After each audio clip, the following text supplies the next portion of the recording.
तूने कैसा सुरूर फूंक दिया, तूने कैसा सुरूर फूंक दिया, तूने कैसा सुरूर फूंक दिया, मेरी मिट्टी में नूर फूंक दिया, आए हाय वाह। मेरी मिट्टी में नूर फूंक दिया। और बात जब दीद तक चली आई, लखनऊ में शेर पढ़ रहा हूं मैं, तूने कैसा सुरूर फूंक दिया, मेरी मिट्टी में नूर फूंक दिया।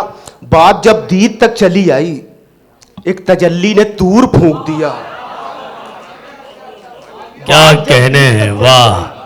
बात जब दीद तक चली आई, एक तजल्ली ने तूर फूंक दिया, एक तजल्ली ने तूर फूंक दिया। और देखे गजल कहां से बात करती है। उस्मान भाई दुआएं चाहूंगा, शेर पढ़ता हूं, काफी की दाद चाहूंगा। जी अता हो। एक तजल्ली ने तूर फूंक दिया, अब कयामत तो हम पे आनी है,